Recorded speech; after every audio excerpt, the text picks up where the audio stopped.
Hello, everyone. Welcome back to the Whole Reffin' Show. I'm your host, Jamie Tucker, and co-host Mike Orange. My buddy's here with me. Hello, everybody.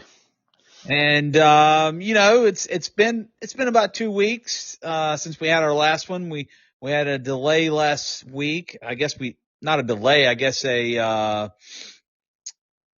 preempted week for the podcast. A lot of stuff going on in our personal lives as well. And, we got to take care of that first and foremost. But here we are. We're back and we're ready to talk some more wrestling and stuff. Yeah, sounds good to me. What do you want to start with today, buddy? Well, let's see. We had some questions. Am I right? We had some questions. And then before we do that, what about, we were also talking earlier that we did a few episodes back and I thought it was kind of cool to do, this day in wrestling history. So, I believe, you found a few facts that, one of them in particular that I think, is not really bringing up a great memory or anything like that by no means, but it really makes you, remember that year in question if you're familiar with wrestling during that time. Yeah, I think you're talking about 1999. That is correct. That is this the day that Owen Hart passed away, falling from the Raptors at the Over the Edge pay-per-view in Missouri. Uh, he was the Blue Blazer, and yeah, that was not a good situation that day when he fell. But what do you think about them continuing the pay-per-view after he fell from the height? Right. So, just as, asked before about another scenario on podcasts many months ago now, probably a good 4 or 5 months ago, we were doing one about WCW 2001 and the night Sid broke his leg and continued after that. Of course, that's not as big of a deal as someone actually falling from up there and passing away and all that on contact. So the way I feel about it is there's two ways. One, the human being in me just says, please, why? Why do you continue? Please stop, right? But then the business part of me gets it and understands why they didn't stop the event. Now, you look at their side of it as a business. That's why it did not stop. I don't think, and I know in my mind that no one sitting back in that dressing room was so pig-headed, and that's lack of a better term here, and stuff like that, that they didn't really feel something from it. I just think from a business standpoint, in Vince McMahon's eyes and everyone else in that corporate part of it just saw it as, hey, we're running a business here. There's a live show going on. We need to get back to it as quick as we can and maybe get away from the bad thing that happened. But then again, like I said, you got the human being in me and at the time I was still doing independent shows around the Carolinas and Virginia and Tennessee and so forth, whatever. And as me as a fan point of view, probably should have been stopped. Me inside the business, I probably would say still stop the event. But then I look at the business side of it and realize that it's a bigger picture than everybody sees out there and why it continued, if that makes any sense. But honestly, um, I probably would have stopped it, not knowing what I know about the business now. Back in the day, if I was running an event and something happened like that, I probably would have stopped it. But knowing that I know so much now and understand the inner workings, and that's big business there that they're doing, it's hard to say what I do now if I was actually running the big show. But, I want to say they should have stopped it, but then again, like I said, I understand the business standpoint, if that makes any sense. Yeah, it does. I don't know. I think it's like as a fan and stuff. Like I like not like of course that part you can't really see anywhere like on uh any other channels or nothing. But you can see like parts of the pay-per-view and you just see like a blood stain right there like on the edge and everybody's like, "Oh, they should have stopped it because there's blood everywhere." But like I did some research and everything, and they actually taped I think a Sunday Heat before the pay per view, and somebody got busted open and they rubbed their arm. I think it was Matt Hardy. Uh, kind of rubbed. So it looks like it was like a bad, more like heartless, but yeah, I don't know. It's hard to say. I think I would have stopped it. Uh, but it's hard to say because it's a business and you gotta keep going for like your sponsors and stuff like that. But the fan, like I wonder if like the fans that was there, did they really enjoy the show after that, or like the rest of it, or did they like slowly leave the show? Like I don't know. I think I probably would have stopped it myself. Yeah, it's kind of puts you in a bad predicament. They were in a bad predicament all the way around. It wasn't good that the it happened. And then a lot of people, probably watching it, I heard that the camera turned away so quick on the actual feed because I haven't never watched it. And if you go back now on the network, I know they've doctored it up now, but I didn't watch the actual feed or have a actual recording of that.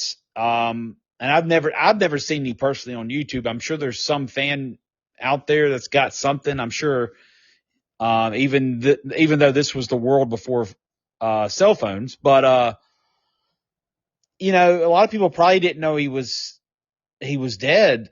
Like that. He died like that. So they probably just thought, they'll get him out of here. He'll be okay. But then when the news came out later that he had actually passed away, that gave the WWE a bad eye in '99, even though it was so overly popular. That was one of the biggest years in pro wrestling in the late '90s. Was that year, not just because of WWE, because you had WCW, WWE, and ECW even got a contract with TNN later that year to be on their network. So '99 was one of the biggest years in the '90s for professional wrestling alone. So even though they got the black eye from that, business didn't slow down. Business continued. But it's just sad all the way around that had happened. And the only thing I can tell you um, is stuff like that. And I know pro wrestling has moved along over the years, and they do crazy stunts and crazy this, crazy that. But if you've noticed, no one ever really comes down from the rafters anymore in the business in this day and age. And you know, maybe it's a good thing because that is a very dangerous stunt to perform. Um, even though Owen did it just for his character, of course. But nonetheless, um, I'm glad that they don't use that really anymore because I really wasn't a fan. I'll be honest, I didn't think Owen needed it for his character. Um, in my personal opinion, he really didn't need that to be the Blue Blazer. Um, he was just the character itself was funny. It was great to watch. It was uplifting, and Owen pulled it off great. And I think he didn't need to come down from the rafters. So anyway, that's my opinion. Well, with that, do you think him coming down from the Raptors as the Blue Blazer was that WWF's way to kind of compete with WCW since Sting was coming out of the Raptors? Could be. And we may need to look this up. I think WCW still did Sting from the Raptors after this had happened. I believe. I cannot recall. And I was there even, but I don't even recall him coming down from the Raptors with his feud with Vampiro during my time there, and I refereed one of their pay-per-view matches. But um, I think they may have stopped it by then, but it may have been why they did it. Yes. Who knows? I just know that, and realistically, it's professional wrestling. Yes, but it did not need that. Professional wrestling thrives from the storylines, thrives from the reaction from the crowd when they see something that they like. So they go off people's emotions. So realistically, none of that in any of the companies were ever needed. I'm one for change in the business because it has changed a lot, and I'm cool with that. But stuff like that was never needed. Guys being thrown off of balconies and guys flying off from the rafters. None of that's needed. It's professional wrestling. You don't need that to have it. Yeah, going back to, you don't think that Sting used to come out the Raptors after that? I don't think so. Uh, I think he did a couple times. I don't think it was as often as he was doing it.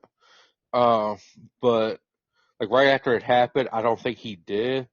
I think he actually asked uh Owen's wife, what's her name, Martha, Hmm. asked her and the family. I think I heard up in a interview if it was okay with her and stuff, like out of respect, if he did that and stuff. And she said yes. I think he did a few more times for like certain things, but I don't think it was as often as it was. And we're talking about WCW. Yeah, Okay. yeah. Like I think he just did it like out of respect of the family and stuff. And So here's another question: Did he ever do it in TNA or AEW? uh, I think I don't think he came from the Raptors in TNA. Uh, Well, they but were if in the he did, soundstage a lot too. So uh, but I think his up at TNA went dark, and then he popped out of nowhere. right, but yeah, I know the question was what's my opinion on stopping it? I would probably go with yes, but like I said, I understand why they didn't. So yeah. Yeah, not a good situation, but happens to be a day in history like we're talking about. So, uh, but try to change it up a little bit. Uh, May 23rd, 1993, uh, in Atlanta, Georgia, uh, WCW happened to see the reformation of the Four Horsemen, featuring the combo of Ric Flair, Arn Anderson, Ole, Anderson, and Roma. Okay. Yes, the Horseman. Yes. We had talked about. Remember a few weeks ago we talked about the Horseman a little bit, and that was one of the versions I brought up. I know you're not too familiar with that version. And Paul Roma gets a lot of grief saying he wasn't Horseman material, and Paul Roma wasn't this, and Paul Roma wasn't that. And I'll be one honestly to say, and I don't care, and I know there's more people than just me that believe this, but I honestly believe Paul Roma was a good horseman for the horsemen that they had. I liked Paul Roma as Power and Glory with Hercules in the WWF a couple years earlier. He was also a young stallion with Jim Powers in WWF. I think Paul Roma was good. I thought he had talent. When he came in, he was a face with the Horsemen. The Horsemen were faces. Then they turned heel. Then I believe the Horsemen turned heel with him. I can't remember, but I do know he ends up with a tag team with Paul Orndorff. And him and Paul Orndorff, man, they were good. They were great together. Pretty wonderful. So I'm a Paul Orndorff fan, so I enjoyed that group of the Horsemen personally. Yeah. Haven't seen a whole lot of his stuff, but if he was up in the Four Horsemen, he would probably have to be really good. You know. Well, they were trying to get Tully back at the time, and for some reason, and I heard in a shoot interview by Tully that, they really didn't offer him that much, of a contract and money for Tully to come back to be a horseman at the time, is what Tully says, and then Tully doesn't take the offer, and then next thing you know, they replace him with Paul Roma. They wanted to bring back the original horseman. But I think it worked out for the time, that it did. And then Roma went on to be tag team with Paul Orndorff, and I thought they had a really good run together. If I'm not mistaken, I'm pretty sure I'm right about this. They were world tag team champions. So yeah, I think Roma had a good run with WCW for the 2 years that he was there, 93 to 95. Well, do you know what else happened in WCW at Slamboree in 1993? Um, no, not right off, but I know you're going to tell me.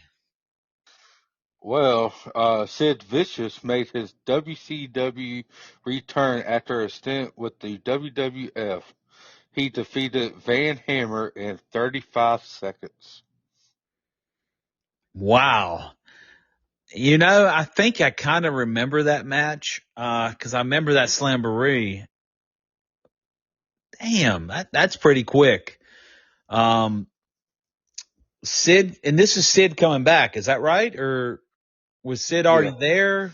Uh, he came back. He made his return. Okay. So he was there, went to WWF, and then he came back in '93. You do know, I'm sure you know this. Sid was a horseman a couple years before this.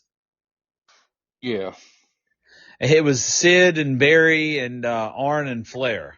So, I think it was 1990, and then he went to WWF in 91 after losing to Elegante.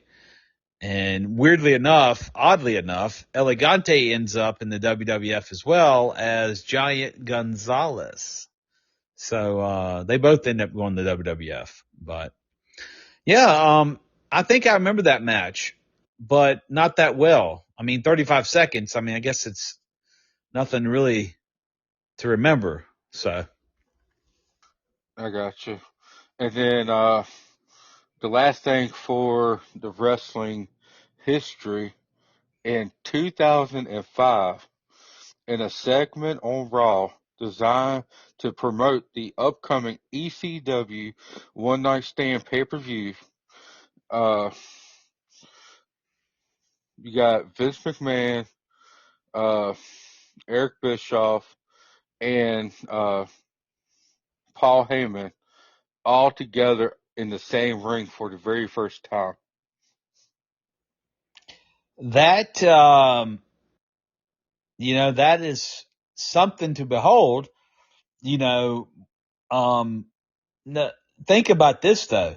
You know how nowadays we got, Triple H has working agreements with, TNA and now they bought is it Triple A? I think it is. And then Yeah. they work with independents with the WWEID. All this is crazy nowadays, right? What if back in the day, there was a working relationship that had Paul Heyman from ECW. You said Paul Heyman was in there, right? Yeah, Paul Heyman, Eric Bischoff, and Vince McMahon. Look at this. What if back in the heyday of all three companies, let's just pick the year 98 or 99, working relationship, all three had running their separate companies, all three in the ring. How wild would that have been? Think about that. Yeah, it's been crazy. like what kind of match would you have? Because you got ECW, which is extreme. So if you go extreme, you got to go with ECW because I don't think WWF or WCW would have hang with the ECW. But then if it's a regular match, I don't even think I put ECW like on the same level as them. Like no like offense or nothing, but I just think regular matches. I think WWF or WCW was better, but you got the extreme and you got WCW, WWF doing like hardcore matches and stuff, but it just didn't come to the amount of violence that came out of ECW. So it would have been crazy for sure. Oh yeah. I mean, I don't know how they would have even booked their shows back in the day. Because, they're all their champions. You'd be afraid to put them against each other because what would the outcomes be? Cause you would water down each other's product. So, obviously we know the business has changed. Back then you would have never seen a TNA, champion on a WWF event, even if it was WrestleMania. So seeing Joe Hendry against Randy Orton, um, that's just unbelievable. But it's 2025 and the whole landscape of the business has changed and there's more working relationships and stuff like that, which it's good, on one hand, but it's also, once again, it could probably defeat the purpose and hurt another company. It just depends on how it's booked and how you look at it. In Joe Hendry's case, WrestleMania being the biggest event in wrestling every year and globally worldwide watched, and as many of millions of people that watch it, the product week to week. Um, we both discussed it. I feel like it was a win-win for him and a win-win for TNA. But if we'd have went back to 1998 or 99, I think that somebody's company would have been hurt if they'd had a working relationship. But the only reason I brought up, what do you think about this, is because in my mind, just as a wrestling fan alone, the matchups were like, oh my God, could you think of the matchups that they could have had with the talent from each three of them companies at that particular time? It would have been a super card of super cards. Yeah, it would have been good, but like you said, you couldn't never put their champions against each other. Uh, And then it would have uh, killed do you also agree with this? It would have killed the New World Order with the Hall and Nash coming over as being invading the company. It would have killed the whole angle that they just had done. I think it would have, I think it would have killed the products in the long run, a lot quicker than, people thought WCW was going down the hill a couple years later. Just think of if they would have did an angle, I think WCW would have been out a lot quicker. but can you imagine if all three would have been okay with the NWO doing their thing on all three brands? Now it's almost be like a modern day Bullet Club when because they be up in Impact, AEW, New Japan, and they still got all that momentum.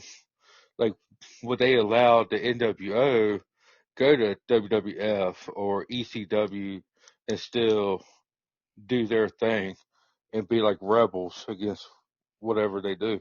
Right. Because in 98, you look at the world champions, I'm thinking of the top of my head, just at one point in 98, you had Shane Douglas ECW. You had, either Hogan or Bill Goldberg in WCW. ECW was Shane Douglas, right? And then you had WWF probably was Steve Austin or The Rock or something, right? Just take three names real quick. Steve Austin, Shane Douglas, and Goldberg. I mean, what world champion, who would have lost out there? Um, if they'd have done like Shane Douglas against Goldberg. I mean, think about that. Or Shane Douglas against Steve Austin, or Steve Austin against Goldberg. Now that would have sold money out the gazoo. But who do you put over at the end of the day? You know, is it Goldberg or Austin? It's neither company would have give enough, you know, enough pull, been like, oh, go ahead. We'll take the loss on this one. I mean, nobody would have wanted to do that. But then let's just say you have Stone Cold going to ECW challenging for their title. He wins and he becomes the ECW champion. He takes that back to Raw, and it's almost like them showing like, oh look, we defeated ECW. Uh, they're below us and stuff. So I don't think it would have really worked out or nothing. No, because I think that, I mean, I like talking about the what ifs, you know, what the matchups would have been, but I know in the long run, uh, if it would have happened, it wouldn't have worked. Number one. Number two, I know for a fact it never would have happened back then.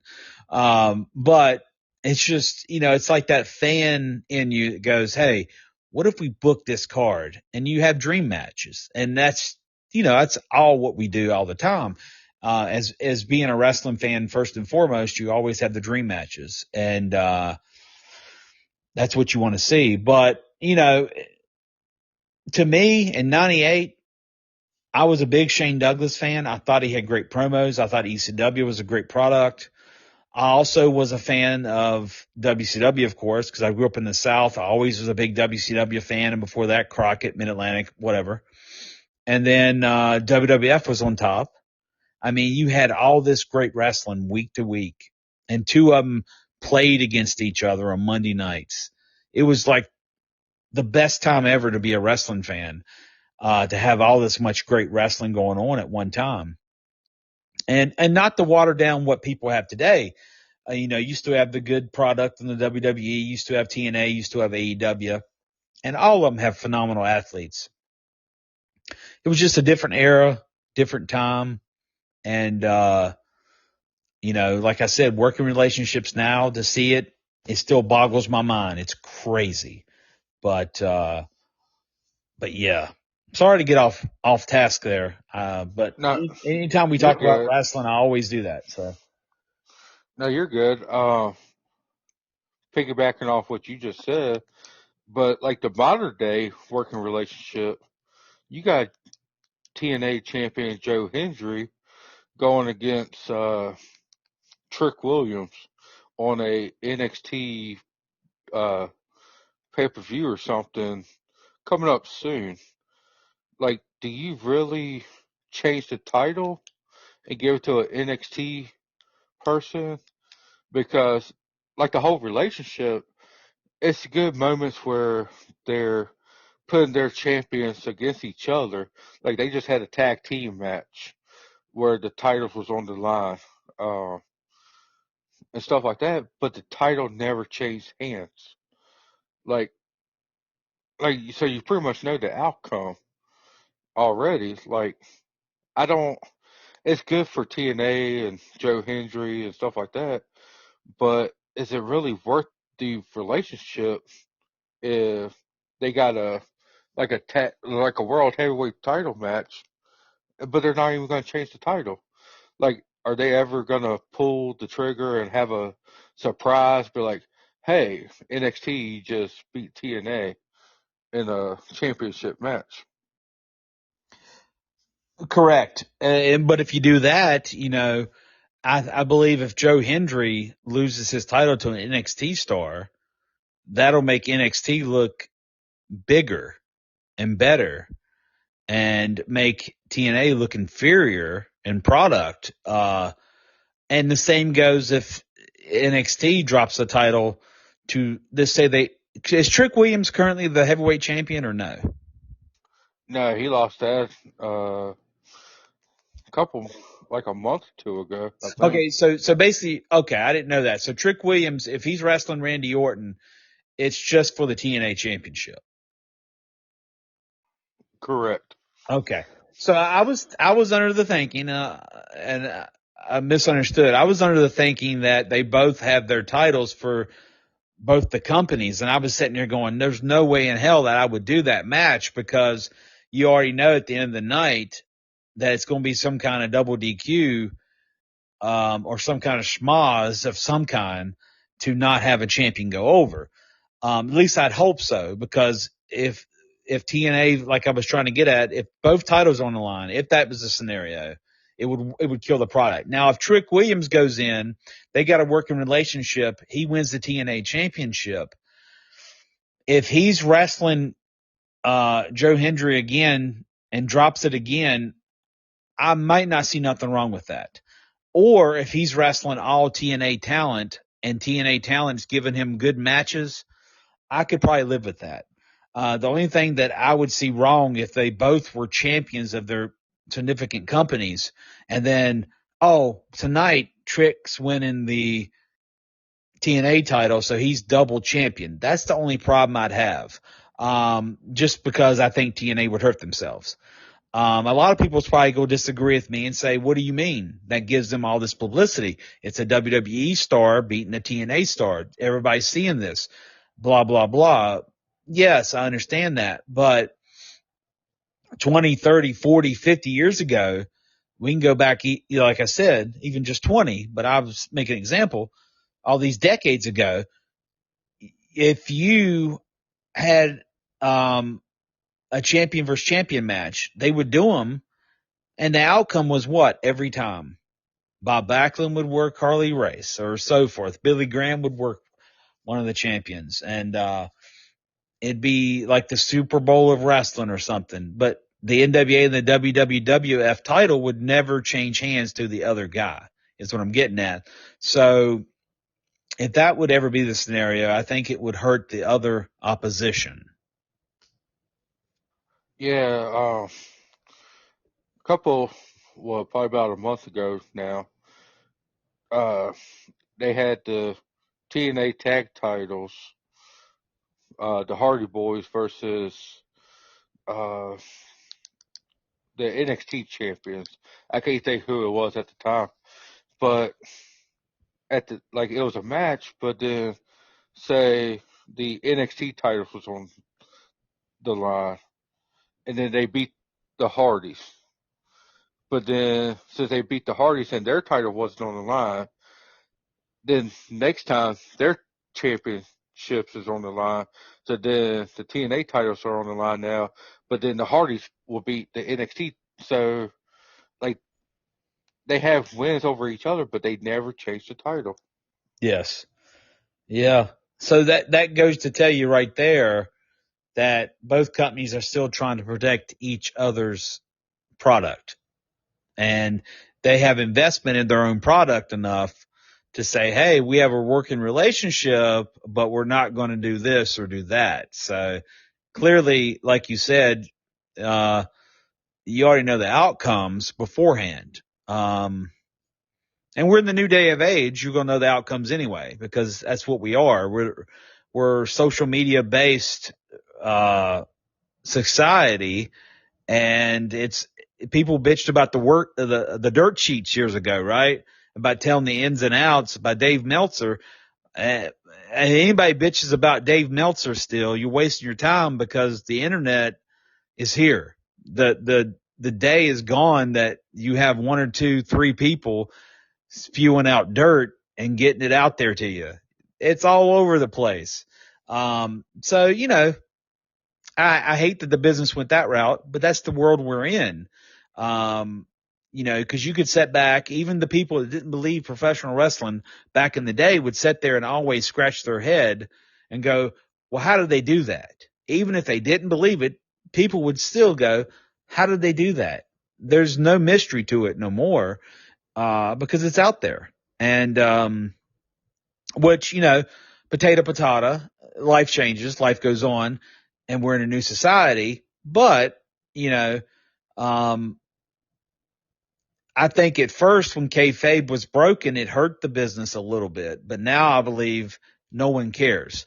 And people watch wrestling for the theatrical part, the athleticism, um, the storylines, and just they respect the guys for the craft that they do, other than having to believe everything they see. So that's the better part of how the business went. But I think at first, when guys stopped worrying about protecting kayfabe part of it, I think it did initially hurt the business, but now I think it doesn't matter.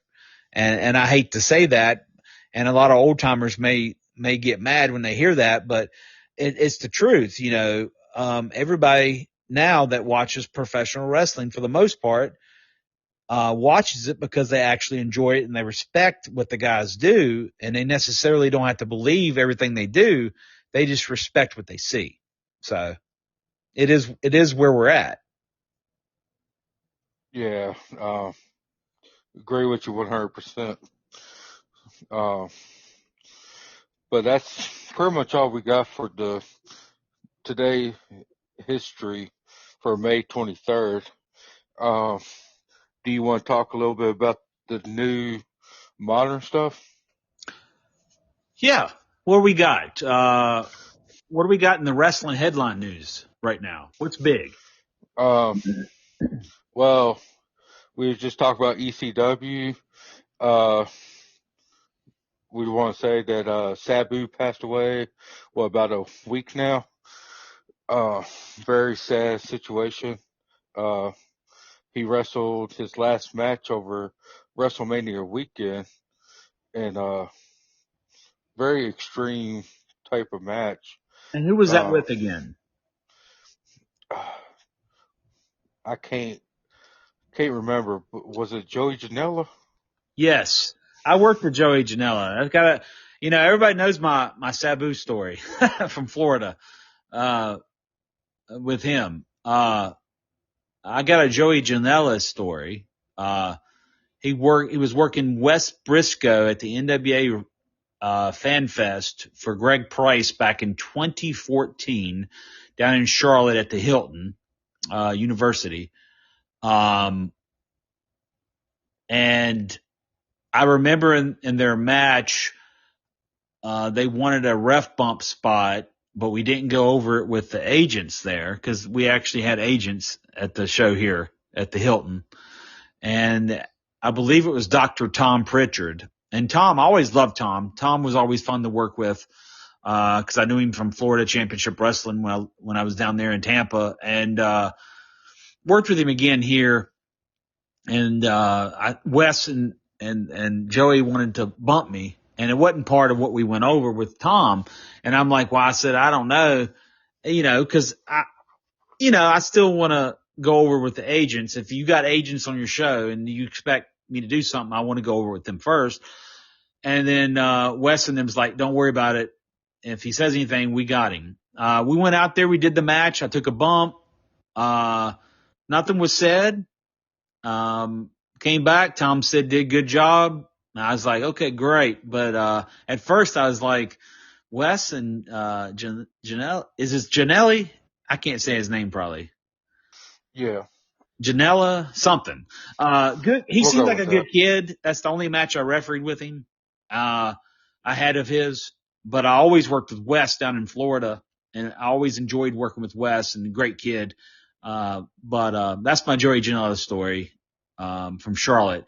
And back to Sabu, you are right. It's totally, hit a lot of people that knew him really good, really personal. I never had the chance to really get to know him on a personal level, but from the ones that took it hard, and had matches with him and did the roads up and down with him, I feel for you right now because in pro wrestling you become a big family with a lot of the guys, and when stuff happens, it's heartbreaking, and really, really praying for his family and praying for, his wrestling family as well to get through this. But 100%, Sabu definitely is a legend.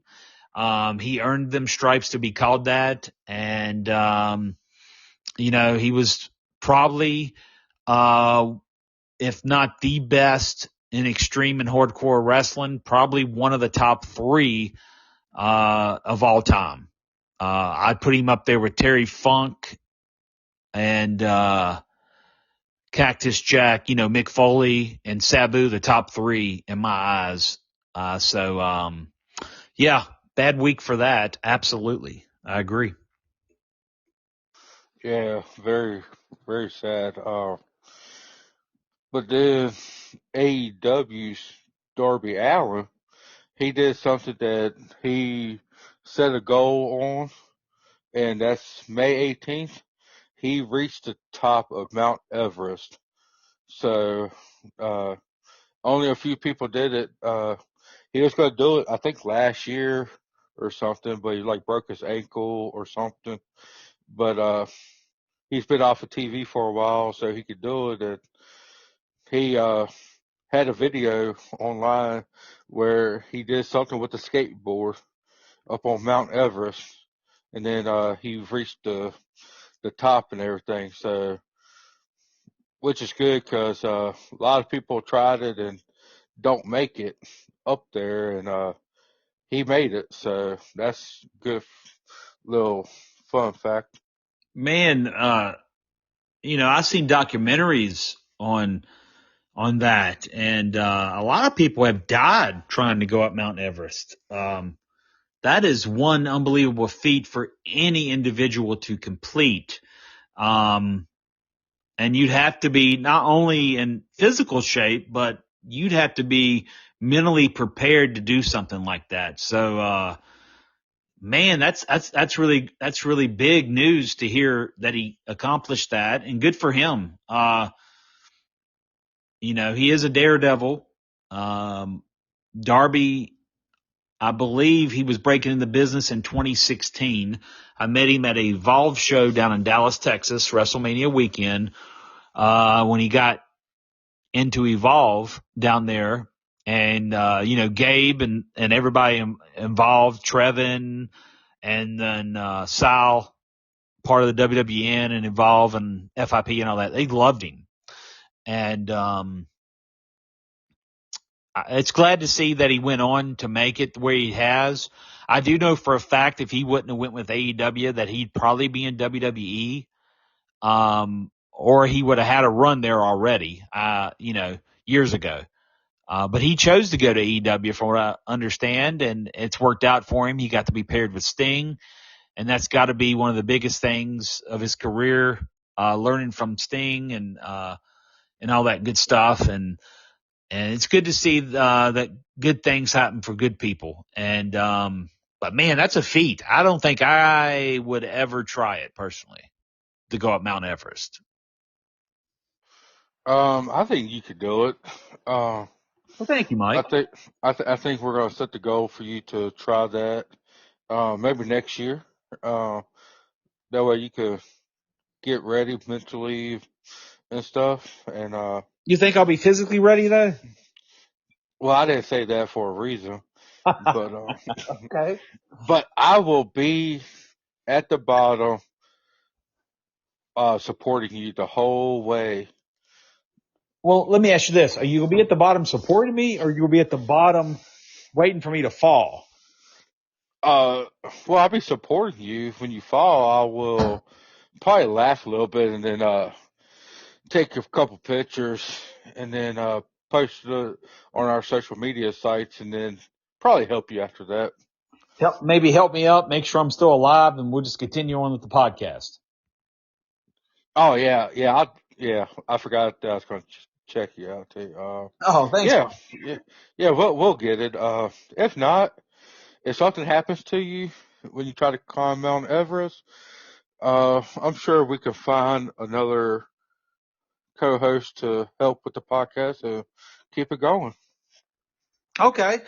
Uh, that's good to know how we stand as friends. I know what to look for now. Yeah, yeah. What's the old saying? When you got a friend like me who needs enemies or something. Oh, is that Uh, okay? That's how it is. Okay. nah, nah. I would support you if you happen to fall. I'll probably I might check on you. Are you gonna laugh? Oh yeah, for Oh, sure. for sure. Yeah. Uh, but one more thing with you not following or nothing. Uh, except for following, we're going to talk about Rising, and Rising is the Undertaker, and he won the season one of the LFG, and he was the coach, one of the coaches, and his group team won. So I can't remember the guy's name that won, but I think he just ended up on NXT last this week and everything. Um, he won a contract, but they gave the Undertaker for being a coach a brand new championship, and it's just for the coaches and stuff. And what do you think about the design? It's like the WWE Universal Championship design, but it's got like a little LFG banner in the top corner. Um, yeah, what do you think about the design of it? Well, I'd have to actually look that up. Um, do you have a picture readily available you can shoot over to me, or should I look that up? Or Yeah, just keep it talking for a minute, and I'll see if I can find a picture real quick and send it to you. okay, yeah, because I have not seen that. I've seen like bits and pieces on YouTube of the show. I haven't kept up with the show. I know the one clip I saw, Devon and Bully was giving Booker T a lot of hype about being the best tag team of all time and this and that. And, of course, Booker and Stevie Ray, in my eyes is one of the best tag teams of all time. So I'm not taking anything away from the Dudleys. I've worked with the Dudleys and I worked with Stevie, not Stevie and Booker together, but Stevie and Booker, separately. And of course, I worked matches with, Booker after he won the WCW world title on house shows and on nitros and different things. And, you know, I'm a real big Harlem Heat fan from day one when they came into WCW. I watched them in GWF before they made it out of Dallas, as the Ebony Experience. Big fan, but I'm also a big fan of the Dudley Boys, and I enjoyed working with Devon and Bubba and so both of them were two of the greatest tag teams of all time, is how I see them. I'm not going to say one's better than the other. Um, that's in the eye of the beholder, and some fans. Um, me, I tell you how I rank a lot of guys in the pro wrestling business, and I've always been this way. Um, if I'm a fan of the person, I think they're great, but I can also be a fan of somebody else that's been great and think they're both great without having to sit here going, well, he did this better and that guy did that better. I don't really do that a lot of times. I just have my favorites and I enjoy it. And, I know what good wrestling is and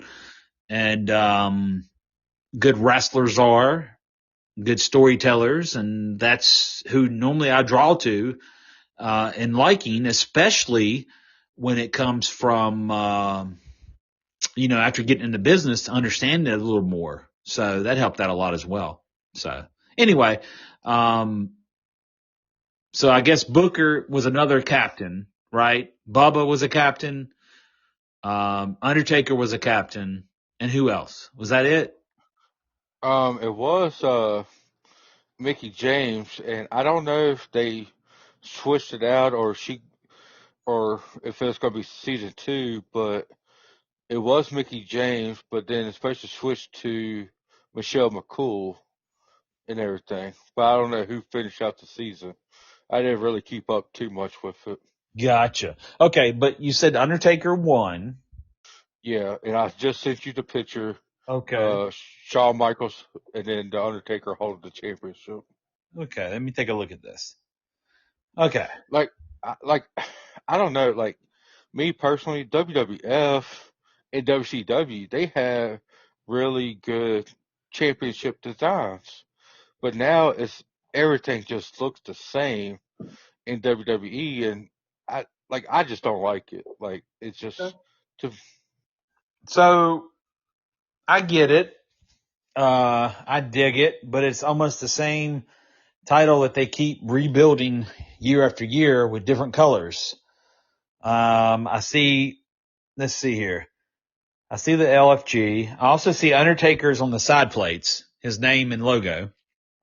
Uh, yeah, the custom side plates they did put them on there. so this is Undertaker's title. So the team that won, he's the only person that gets anything. The team Yeah, itself don't no, get nothing. so the the championship title, that's the Undertaker's. Like that's his for his collection. The person on the team, because I think it was like a elimination type thing. Uh-huh. So the person that actually won the whole entire thing, they will get a contract for NXT, and I think that person just signed or gonna sign in NXT. I think he was on the episode this week, and next week I think he's supposed to sign the contract. Okay. Well, I'll be honest with you. I like the title, but I do also agree with you. I think the title's pretty cool, but being that it's going to be just a title for the show and each captain each season or whatever is going to get it, and that's pretty much it. And there's no defending of that title probably. So to me, I like the way it looks, but I understand your point of view. It does look like a generic WWE championship. It's the same old model that they always bring back. So you are 100% correct. Um, so yeah, it's But nothing real but flashy, but I like it. but but how many more things are they gonna do in WWE and create all these different championships, but they don't defend it? Because you got the LFG that the Undertaker is probably never going to defend it. No. And then Saudi Arabia, you have Braun Strowman winning what was it, the Great Royal Rumble like match or something, and he won a championship belt. Yeah. The only time that you saw it was on that one pay per view. You haven't seen the title yet. Uh, the greatest tag team ever, the Good Brothers in Saudi Arabia, they won the greatest tag team tournament, which they won a trophy, so it's different than the title, but they never defended. The only time that you saw it was on that show. Uh, now you got Travis Scott when he comes to the ring with John Cena with a modern hardcore championship.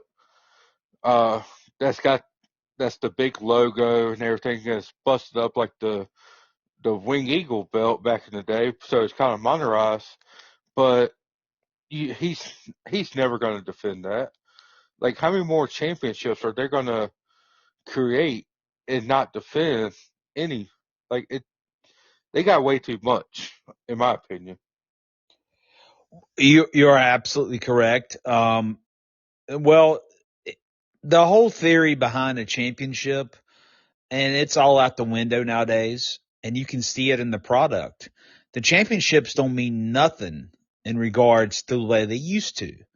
Back in the day, a championship belt was supposed to have been the holy grail, and that's what you fought for. And if you wasn't in the, they made it seem like if you wasn't in the business to be a world champion or the TV champion or whatever the case may be, what are you in the business for? Because the announcers and everybody, even Dusty said it on WCW Saturday Night, he would go, they're going to the pay window. You don't make much money unless you go, they made that evident. You go to the pay window when you win, if you won your match. But it's more, there's so many titles now, and, at least we're not seeing title changes each and every week like we had talked about in WCW back in, 2000, it was a title change. It seemed like almost every week for a long time on Nitro, Thunder, whatever. That kind of dilutes the title. The championship's supposed to mean something, but when you see the championships that you see now, there's so many.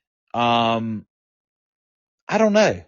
It's almost like to the point where if you keep giving out championships, even for a show, and you got to realize this though, the show itself, the title was given to him for his team winning. It's sort of like when they give out the replica belts to the NFL teams or the Major League Baseball teams that win, their championships, the Super Bowl or the playoffs or whatever. They give them these belts all from the WWE. It's sort of like that because he's never going to offend it, like you said.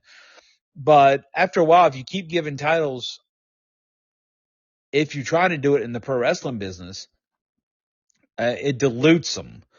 And it's almost like a participation award.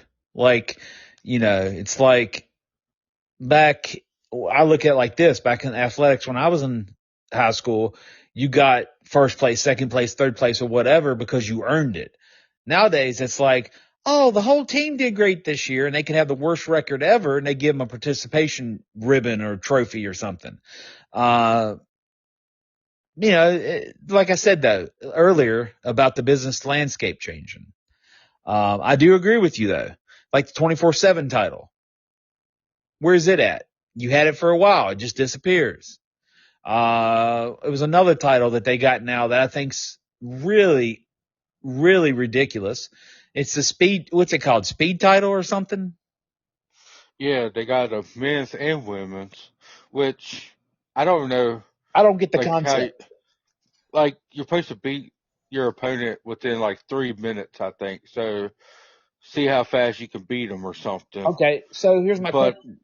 but the thing is, where do you even watch to see it? Like it's not on like Facebook. So is it like on Twitter or something? Because I keep seeing like glimpses of it, but I never see really what they're talking about. Yeah, it's like they're coming up with titles just to have titles now at this point. Like, hey, let's give this speed title. You got 3 minutes to beat your opponent. But realistically, if you're telling me I already know ahead of time that the match is going to be probably 2 minutes or so, roughly, I don't want to watch it already. I know it's going to be, to me, it's not what I want to watch, you know. Um, stuff like that, doesn't interest me. So I think the But speed but title is but just a title to be making up a title. but then like I probably be okay with, okay, you're the speed champion. Come to Raw, come to SmackDown with your championship. Like show it. They don't even mention it on the programming. It's only on that one show. I don't get it. Why have so much? You're gonna make a different brand, I guess, for like the speed champion, but then you don't even have the title on the programming. Like it. I don't know. They got way Right. too much. Like I'd be okay if they did the hardcore title that Travis Scott's got, because I actually like the design of the belt of that one. It's like the modern day hardcore championship, like pretty much like the universal title all beat up. I like it. If they could actually do like a hardcore 24/7, actually do it right, do it justice, that would be a really good title and stuff, and I'd be okay with. But then you put it on a celebrity. Well, he's not. My eyes, he's not really a celebrity. He's just, I think, a rapper. Um, Well, I guess that's but he, celebrity. uh, I mean, a real celebrity is David Arquette. Now he is a celebrity, and he is the WCW World Heavyweight Champion that never uh, lost the title, uh, in my opinion. Uh, WCW Championship Mount Rushmore right there. Travis Scott is just a rapper that if he wasn't aligned with The Rock, and everything, he wouldn't even be in WWE. So I don't even know how he even got that championship. Then you got Snoop Dogg with a solid gold WrestleMania belt when he comes out to the ring and everything. So they just need to stop with the different championships. Oh, Um, absolutely. But here, here's my thing. You talking about Travis Scott having his own title when he walks to the ring, right? So, the memes on Facebook, it says, uh, anybody that carries a world title in the arena, have them defend it, change my mind. I know you've seen it. It's kind of like a mockery of something else. yeah, Well, that's my theory. Travis Scott wants to go in the big man's world. He wants to walk down the aisle with a world title on his shoulder, regardless of what title it is. Travis Scott special or whatever they gave him. Should Travis Scott have to defend the title, Mike? yeah. And honestly, if he's gonna go up in the ring and do whatever, and he's got a championship, I mean, the time when Cena turned heel in Extreme Rules or whatever match, like the Elimination Chamber, um, and Travis Scott hit Cody Rhodes, like he just knocked him in the ear, busted his eardrum. Let that be a match. You got a hardcore title. Make it a uh, no holds barred Travis Scott versus Cody Rhodes for that hardcore championship. Yeah. I mean, I'm just saying, this guy's in the public eye. He wants to be a part of the show, apparently. They're letting him a part of the show. And the only reason he's being a part of the show, and we already know this, is anytime they can get an outside personality to get any hits on their business, they're going to take it. I get that. I understand that. I have no problem with that. Where the fine line draws is when every time, every single one of them want to get involved in the pro wrestling business. There's got to be a time and place for when you let certain individuals get involved in your profession. I mean, because let's just be honest, Mike, you know, probably other than K Quick or K Crush or whatever people know him by, other than him, there's nobody on that roster that could probably rap. So what I'm trying to get at here is that nobody is coming into your profession going, well, hey, I want to come do a session with you today. Let me rap with you. You want to come over here and be a pro wrestler and you got a title, maybe you should defend it.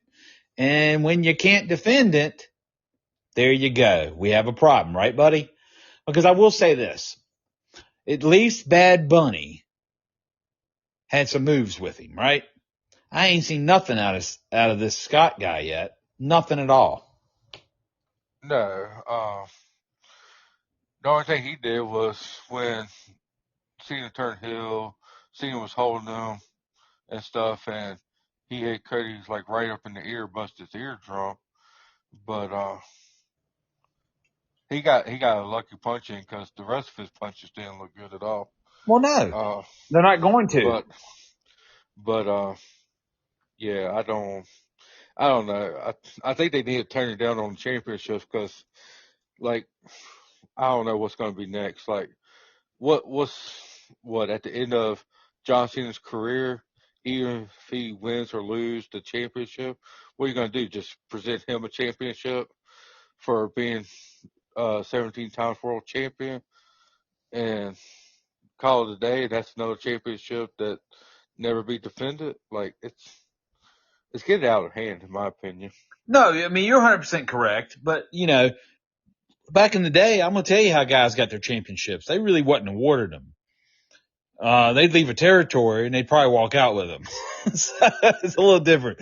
But, cause, I'm pretty sure it's how, and I'm not saying there's anything wrong with it, but with Manny Fernandez, his partner, Rick Rude, went to WWF in 1987. They were the World Tag Team Champions. They makeshift the tag team, put him with Ivan Koloff, And to this day, I don't even think that the Rock and Roll Express won the belts back. I think it was a phantom title change. I could be wrong, but I'm pretty sure I'm right that they didn't even beat a tag team. You know, they didn't beat Bull and Rude. They just said the Rock and Roll Express is your world tag team champions. They beat them, but it's not, a phantom title change, which I'm sure you've heard it before, is when they'll say, oh, such and such won the title down in the Bahamas or something, made up a place and a title change back in the day because nobody could follow it like they do today. There's no social media. They told you there was a title change across the country in your region. You believed it. But, that happened a few times, phantom title changes. And I believe that's what they did with them. Rude went to WWF, left Manny high and dry. You know, Manny and Rude were the World Tag Team Champions. And Manny just so happened to have one of the nice Eagle gold belts, the 25 anniversary belts. Manny Fernandez has one. Did Manny leave with it or did they give it to Manny? I don't know the true story. I know I made a joke that guys used to walk out with them, but, you know, it, I do know for a fact that some guys used to hijack belts and leave with them when they were gone with the territories. And, probably nothing was thought of it. Common practice probably at the time, but, they were beautiful belts. I remember, the first time I saw that belt up close, I was actually a fan at not a Crockett show. I'm sorry, independent show up in, I believe, Concord for a guy that used to run shows. His name was Willie Clay up in Concord, North Carolina, right outside of Charlotte. And Manny and him were good friends, and Manny would be on the shows, and that belt would show up at these shows. And it was really cool to see the belt up close. That's the first time I ever saw it. And, really cool. Beautiful belt. But, all joking aside, about guys taking belts and they get too many nowadays and they give a guy a championship for this and a championship for that. I just think it's become common practice, to be honest with you, Mike, just like they give it to the NFL teams and stuff. It's common practice. It's just, oh, this team won, just give them a WWE, their own WWE Tampa Bay belt or a WWE, whatever. I can't even think who won the Super Bowl this year. Was it the Eagles? Yeah, I don't want to talk about that. Okay. So the Eagles. So the Eagles got theirs probably, right? So my point is, you're probably going to continue to see that. Cena retires. He probably will get a Cena a Cena retirement belt. Will it be on television? It may not be, but he'll probably get one. Yes. But it's common practice now, I believe. So Yeah, I don't really like it, but it's probably not going away. probably won't. But I can say I don't like it. But I mean, my opinion don't really matter too much. But I will get. Mine But I probably do. don't either, but we're going to give it regardless. But I got a podcast that says I can give my opinion anytime I want to. That is true. Hey, your uh, opinion matters on the whole reffing show. So you got that right. Um, so last thing for like the modern stuff, did you hear about the Michael Cole and Pat McAfee bet that they did? I have no idea what bet we're talking about. No, sir. Okay, I think it happened this last Monday, but so they did a bet, and it ain't really a bet for wrestling. Like they did a bet on nothing for wrestling, but uh, it's kind of weird of a bet, but I kind of like the whole thing. So they betted on, I think, the Eastern Conference basketball championship thing, the Eastern side of it. Okay. So if the Knicks win, Pat McAfee must wear a suit on Raw because you know him. He wears like a tank top, cowboy boots, jeans, a lot of times. Okay. So if the Knicks win, he's supposed to wear a suit. But if the Pacers win, Michael Cole, he does the whole entire show in a tank top. Ah, okay. How do they got them So, done? uh, I think they just did it like this week. So I don't know like what the outcome's going to be, but this is actually, in my opinion, I like it because it gives like Triple H took over. Now you could hear like the passion. You can hear whatever from the commentators and stuff. Like the commentary on TV in WWE, in my opinion, has never been this good in a very long time. Uh, so when they have a bet like this and put their like little personalities into it, it makes the show fun. And like I'm actually excited to like I don't really watch basketball, but I'm actually like trying to see who's going to win this bet and everything. So, who are the Eastern Conference? Is it like the Knicks or somebody? And wasn't it? Yeah, well, I think they're both in the Eastern. So this would be before they go to the championship, like the main Okay. championship. And this At least happened. that's like I don't know like anything about basketball. I'm not gonna lie to you. I'm more of a football and baseball fan. Uh, so I don't know much about basketball, but it sounds like it's like in football they got the AFC championship and they got the NFC championship. So I think it's this, like the Eastern Conference Championship and then the Western Conference. This is the Eastern side that they're gonna like they bet it on. Yeah. Okay. So I don't know which way I want to see because you see Michael Cole always in a suit doing commentary, but you did see him in a wrestling gear, stuff like that. But you never heard McAfee joking about that too much, like on the show. So I think it'd be kind of cool like that. But then you never see McAfee wearing a suit. And when he did it for WrestleMania, he did like a tuxedo suit, but he was wearing tuxedo shorts. Right. It wasn't like a full suit. So I really don't know which way I want this bet to go, but either way, I think it's going to be a win-win for this, in my opinion.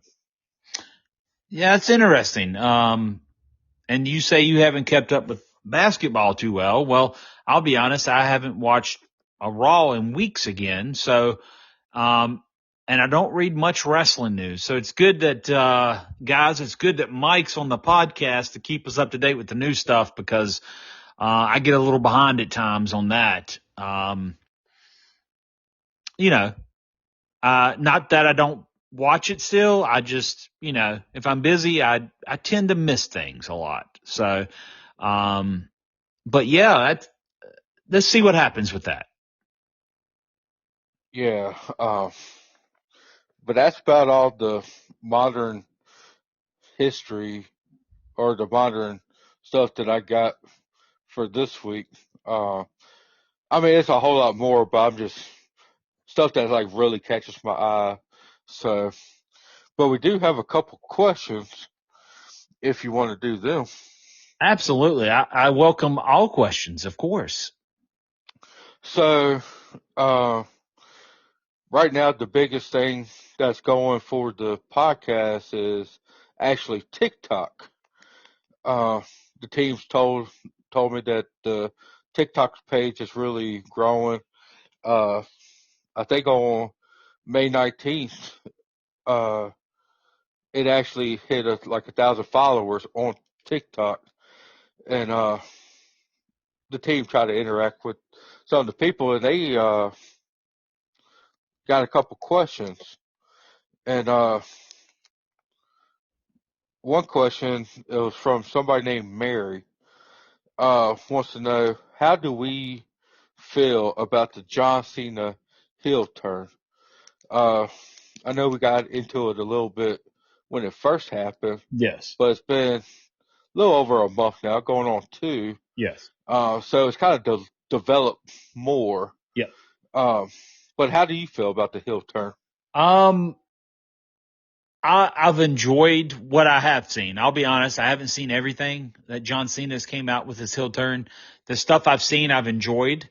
I love the interaction that he's having with, Quick.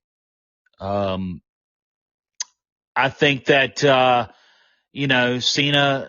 Cena's a good heel. As much as he was the big baby face forever, I think Cena is a really good heel. So the stuff I've seen, I've enjoyed. I really can't find any fault in anything that I've saw. Um, I am going to have to catch up on some things that people's been letting me aware of with the Cena Hill whole thing. And, I look forward to catching up with that. And, I know him and Randy Orton had a really good match recently at the I call it a pay-per-view. I know it's the PLEs now. Everything's changed, but yeah, I've enjoyed what I've saw, and I'm hoping him and Quick have a match. There's rumored, and I could be wrong, that him and Quick are having a match at Saturday night's main event. Is that true? Yeah, you are right on that. Other people might not know who that is, but it's our truth. Yes. Uh, Yeah. just in case people didn't know, like who I, we was talking about. I call him Um, Quick or Crush because when he broke into business in '97 with Stallion, I went back and was working some stuff with Stallion because I broke in years earlier in '93. He was in there, and Jackie Crockett, the old cameraman, which is from Crockett fame family, actually introduced him to Stallion and George and all them, George South that is, helped train him and get him ready for the ring. So that's how I know him, and I call him Quick or Crush or stuff like that. So that's why, yeah. So Mike's filling you in, so you know who we're talking about. yeah, but yeah, they're supposed to have a match Saturday night, main event. Uh, I mean, if this was our truth in TNA, I think it'd be like a really good like match. He was really good in the NWA TNA He's a former and stuff. NWA World Champion. He is. Like, but in WWE, no matter if he was there the first time or when he came back after he left TNA, it's more like a comedy thing. Yes. So, like, I would love to see R-Truth win the title, but I just don't see it happen. Mm-mm. But the thing that I'm like, I think Cena's a really good heel, like you said. But it is one thing that I don't like or understand. Even during WrestleMania, Cena is the heel. He sold his soul to The Rock. A elimination chamber. Where's The Rock? You put so much of like turning him heel, Yeah. and and the whole night, all you heard was he sold his soul to The Rock. He'd aligned himself with The Rock. Mm-hmm. Everything with The Rock. Where's The Rock? Y'all don't mention The Rock anymore. Like what happened? Like I don't. That's the only part that I don't like of it. Like if you're gonna have it almost like The Rock and almost like a corporate champion and stuff. Where's The Rock? Right. Like Cena's supposed to be the one that says you can't see me, but now The Rock is you can't see me. So I don't know. That's the only downside I see in this. Maybe he'll come back and do something soon with them. But the actual heel Cena I like, but the kind of the story with The Rock and everything, yeah, I'm a little lost on it. Yeah, I don't even know the backstory to why The Rock hasn't been around. Is he doing a movie or something, or no one's ever said? I don't know. The only thing that I did hear was that Cena was supposed to turn heel at WrestleMania, not Elimination Chamber.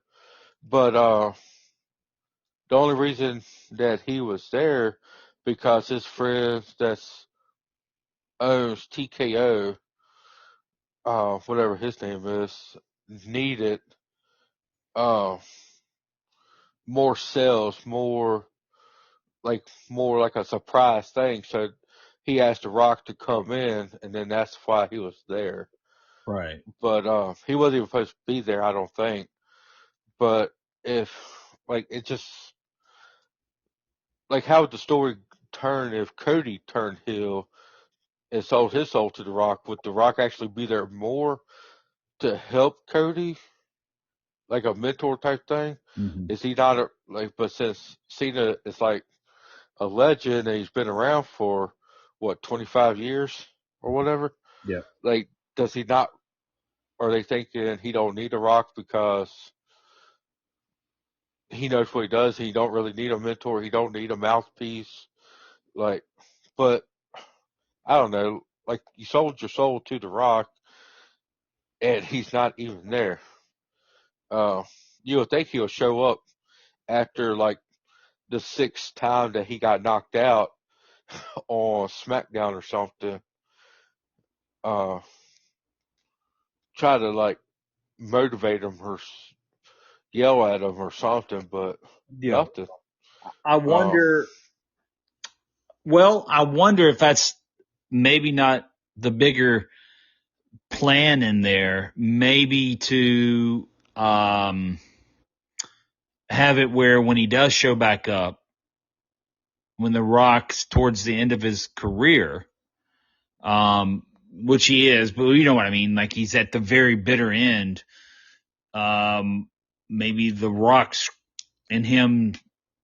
He's the reason he Rock's the reason he loses the title to whoever he does, and then The Rock and him will have the final match, and then maybe Cena on his final match will be with The Rock, and then Cena gets the big goodbye and beats The Rock in his final match. That would be really cool if it went that way and The Rock would do that.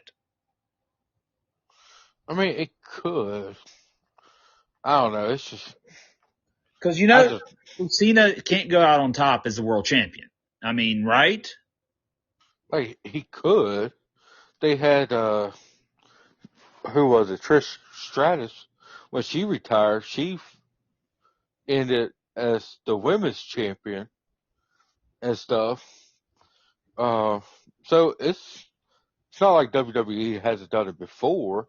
Right, but I just Uh, don't like stuff like that because um, I would rather, him lose the title near the end of his run, and then maybe he does a flip.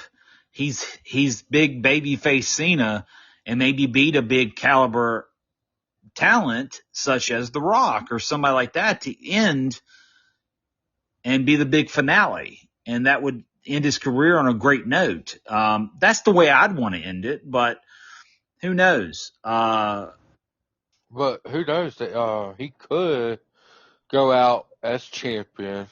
He takes that title, take it home, whatever. But then they actually do a new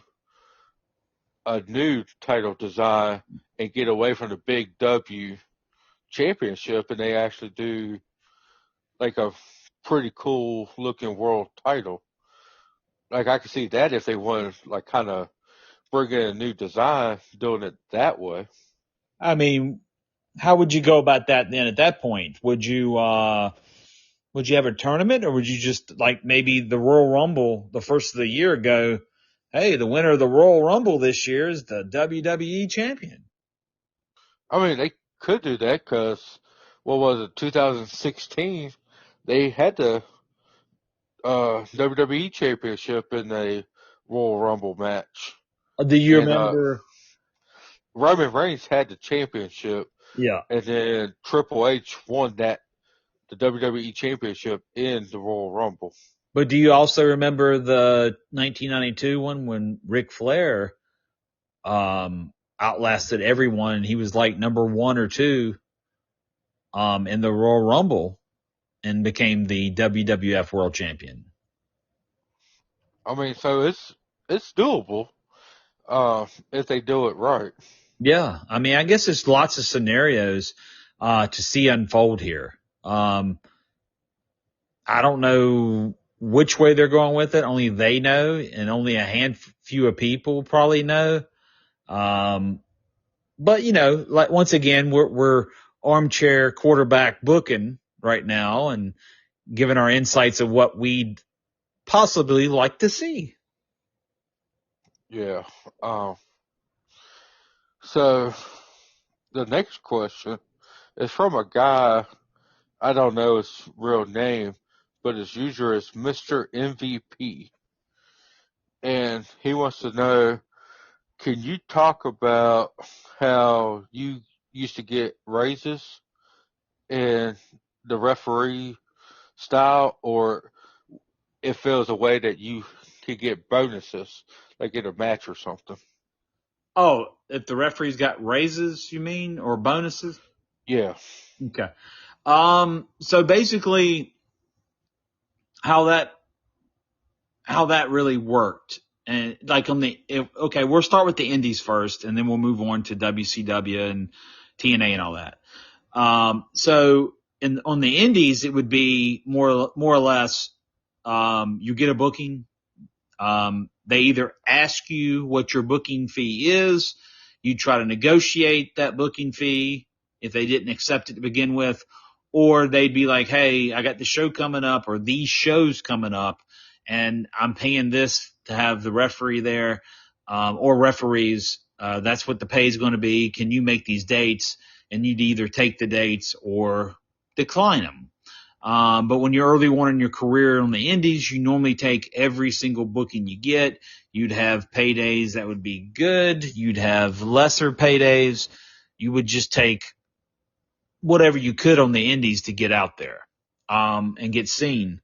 So, when it came to when I went into WCW, I was given a flat fee, per night to work.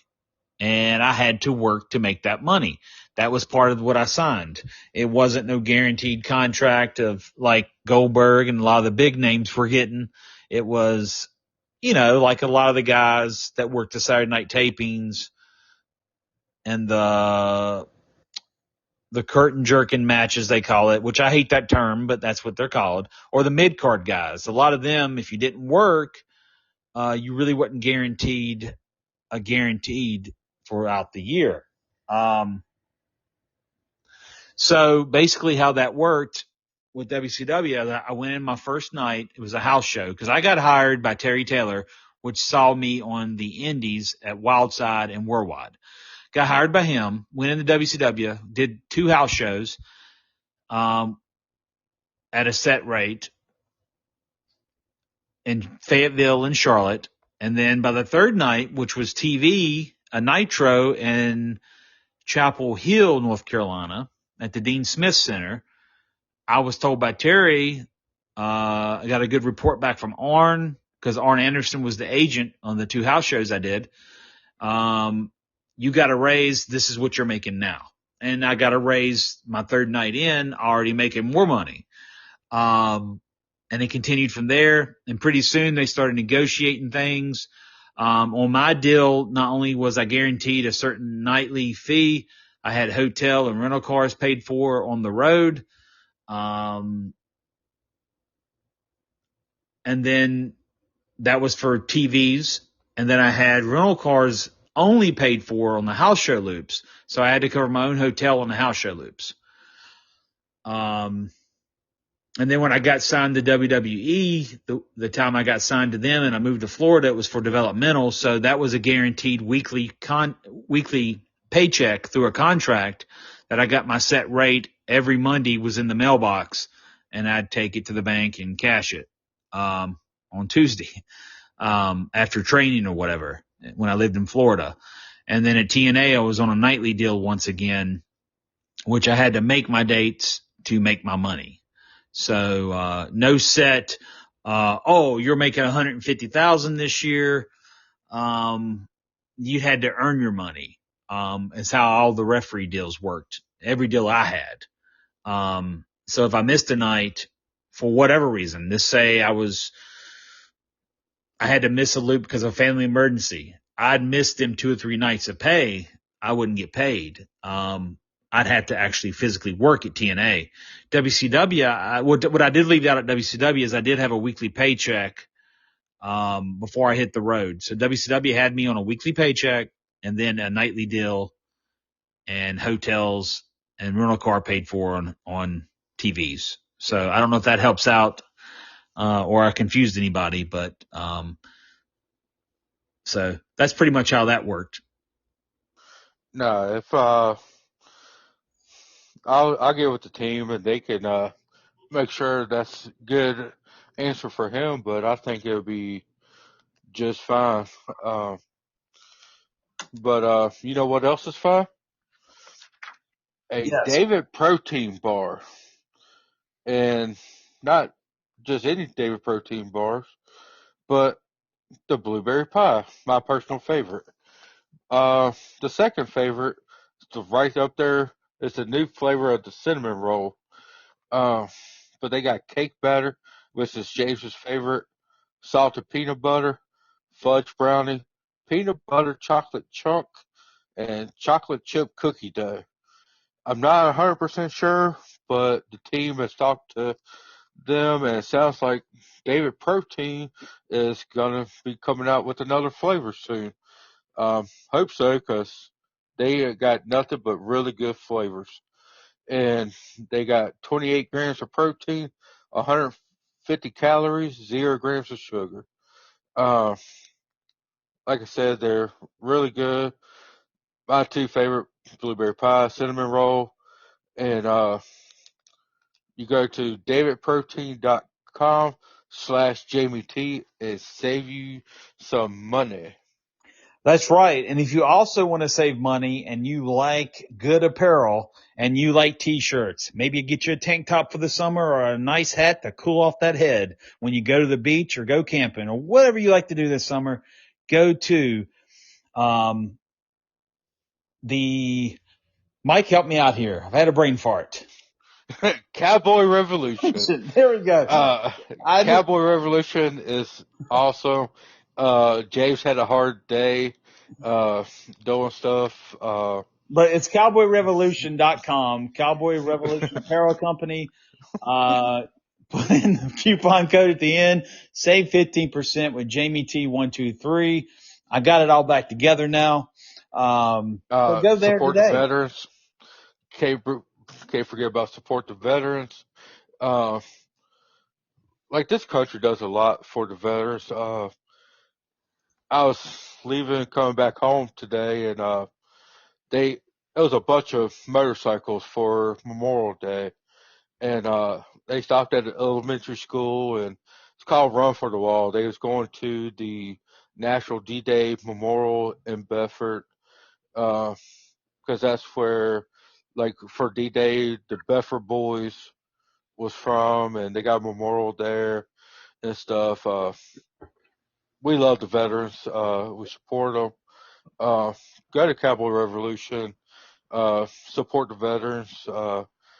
Use the coupon code Jamie T123. Uh, love the hats, the shirts. Really good company. Oh, absolutely. And the protein bars, David Protein as well. Don't forget about them. Go there, save the money, give them some business as well. And, Mike, did you have any more questions today or are we all wrapped up? Yeah, it's one more. Well, it's not really a question type thing, but it's actually from my mom. Oh, okay. And I talked to her a little bit, and well, I talk to her all the time, but a little bit today, Okay. a little bit today on the way home and everything. And I asked her, I was like, "You got any questions or comments for the podcast?" And she goes, "Well, I remember these wrestlers from uh for when she used to go to the wrestling at the Roanoke Civic Center Hmm. and stuff when she was a kid." And she was talking about Ricky Steamboat, Ric Flair, Jake the Snake, but it's one I don't think we really talked about on the podcast. And if we have, it was before my time here. But Jay Youngblood, is Yep. there? You got any referee stories of his? Well, Jay Youngblood passed away in the mid '80s, I believe. If I go back and do the research, which I may need to look that up, so I don't want to be saying anything wrong. But what I will tell you before I look that up is my memories of Jay Youngblood, even as a young child, was because I never got to referee any of his matches. And he did, yeah, he passed away September 2nd, 1985. He had a few complications and ended up having a heart attack and all that. And it says he was in a coma and all that. I didn't know all that, but I just found this online. But my memories of Jay Youngblood would be Jay Youngblood teaming with Ricky Steamboat, having their feud with Sergeant Slaughter and Don Kernodle. Big feud in the early 80s. We're talking 82, 83. Also with Sergeant Slaughter and I said Sergeant Slaughter and Don Kernodle. Dang it. The Briscoe brothers. That's what I'm thinking of. They also had a big feud with the Briscoe brothers, uh, Jerry and Jack. And Jack was a former NWA World Heavyweight Champion. Both of them are former collegiate champions. And I tell you what, the stories I've heard, because I know Jerry Briscoe and I've met him, and I know his son Wes Briscoe when I was in Florida down there. But uh, Jerry is, man, I heard some stories where Jerry Briscoe would just wrap people up in a pretzel, man. He's so good. And never actually got to see it happen, but I would have loved to. I just don't want it to happen to me. But but Jerry, man, him and Jack were so good as a tag team. I put them up against any tag team of any era when they were in their prime. Uh, but back to Jay Youngblood, that was the two feuds I remember him having in the early '80s that really stuck out to me. And they had some great matches out of Greensboro Coliseum. One was at Starrcade. I'm just telling you though, man, that was some good times, good wrestling in the early '80s. And Youngblood and Steamboat are one of the best tag teams of their time. Of the '80s, I would put them in the top five. I would put Youngblood and Steamboat in the top five, Slaughter and Kernodle, and I'd also put the Briscoes in the top five out of the '80s. And then a lot of people are going to be saying, well, you said the top five. Where are the other two coming from? Are you forgetting about the late '80s with the Crockett? Not at all. I'd probably throw the Midnight Express and the Rock and Roll Express in there with honorable mention of the Road Warriors. So there you go. You got your top six tag teams right there. But all going back to Youngblood and Steamboat. If anybody's not seen their matches with Kernodle and Slaughter or with the Briscoes from the early '80s, do yourself a favor. YouTube's out there and there's plenty of it on there. Go look it up today. If you don't have the network, if you have the network, you can watch it on there. Uh, Plenty of good wrestling. But he is truly a legend. And, that's one guy that hasn't went into a Hall of Fame, but, probably deserves it. Yeah, I haven't really seen a lot of his matches, Jay Youngblood, but I heard a mom talking and saying he was pretty good. Like she liked him and everything. So I'm gonna go and try to find some of his old stuff and watch it. Oh yeah, you'll love it, Mike. I'm telling you, go look at the matches I'm telling you about with the other two Pacific tag teams, man. And I'm telling you, you're going to be like, wow.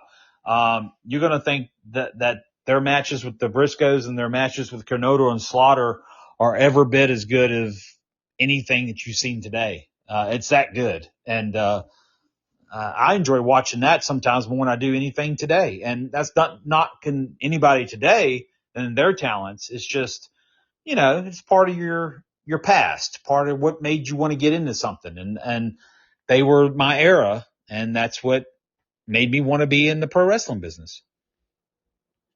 So you say I'm gonna be like, wow, but I was wow today, and we we was up in a storage building, and we happened to come along a couple CDs. One was WCW, what was it, Mayhem? Oh yeah, the CD. Yeah. Yeah, but the second one, DVD, I didn't know it was a CD, and that was the Ready to Rumble CD with David Arquette, the WCW World Heavyweight Champion. Yeah. And brought that up because the movie, love the movie. Uh, the CD, I think I'm gonna go out try to find one since you got the copy. Uh, who knows? I might borrow it from you and listen to it. But I did try to play it on the way home today after we left the storage building, and come to find out, on a newer car such as mine, they don't have CD players no more. I felt well, I felt really outdated, Mike. you probably need a new car then. I don't know. Maybe. Or maybe I need to but put me a CD player in there. but with the CD, it got me thinking. A couple weeks ago, we talked about we was going to do it, but we'll have to do it next podcast. We have to talk about our top 10 best WCW World Champion. Yes. And we already know David Arquette, got to be in the top 10. He's Yeah. probably going to be number two Okay. because number one is going to my favorite bro, Vince Russo. Okay. Well, there you hear it, guys. The top two is number one, Vince Russo, and number two, David Arquette. Who will the next eight be? Find out on the next episode. You like that? And Okay. I do. Okay. But yeah, I don't know. I might be joking with y'all. My top two might be different next week. But I guarantee you, David Arquette and the world's most famous bro, Vince Russo, will be in the top 10 for sure. Okay. Then we will discuss this. We have to discuss this next Friday. What's the date of next Friday? The 30th, May 30th. Is that right? Yes, it is. Okay. So next Friday, May 30th, we'll be back. We're going to discuss what, in our opinion, we'll discuss over this matter. We'll mention who we think the top 10 are. My top 10, Mike's top 10. And we'll discuss it and see where it goes. Sounds good. It And then, does. but go out, follow our Facebook page, follow the Instagram, TikTok. TikTok is really growing. Uh, another question for the podcast, I forgot. Want to know when we are going to start a YouTube channel. Yes, we have discussed that, guys, and we're probably looking at within the next 2 months or so, maybe a little over 2 months, late July, maybe early August is what we're looking at. I got a lot of stuff going on before we hit that route. I am moving in July. We'll get more into that and what's going on with that as the next few episodes go along, give you more details. But we're looking at probably within the next couple months, getting into a YouTube channel and getting our faces on there. And that's when we're really going to delve into getting some guests on, is when we get on the YouTube route. And we'll have some guests and all that good stuff. Interaction. Yes, like I said, the team's been interacting with fans on TikTok, Facebook, and Instagram. Go follow, like, share the whole Reference Show pages and show your support for us because we appreciate every fan and everything. We have all the respect for the wrestlers, the wrestling world, and we're just trying to make this wrestling world a whole lot better than where we found it at. Oh, absolutely. And, the way I look at it, Mike, the podcast right now is in the grower, not a shower mode. We're growing and we're going to eventually be showing it. So guys, stay tuned each and every week. We appreciate every single one of you. Tell your friends, tell your family, tell whoever you want. But Even listen, even tell even tell your enemies if you need to. if you have to, absolutely. Just get the podcast out there, and who knows, if you tell your enemies about the podcast and they listen to it, maybe they won't think wrestling fans are losers like some jerk did a couple months ago. That's right. I remember that, Uh, buddy. I remember that, buddy. I'm coming for you, pal. yeah, I mean that was a very jerkish move for him saying that. Like we stuck up for the fans. James stuck up really good for the fans that day. I did. Uh, but yeah, we're like you said, we're growing. Y'all gonna be seeing us soon, and let's keep it rolling. That's right. I'll see you down the road. We'll talk next week about the shows coming up in June that I have booked and the ones going down the road. We'll talk about that next time, talk about the top 10 in WCW World Champions and much, much more. Please continue to tune in. I guess we're out of here for the week, Mike. Peace out, man. What about it? Sounds good, and y'all, everybody have a good Memorial Day weekend. Y'all be safe.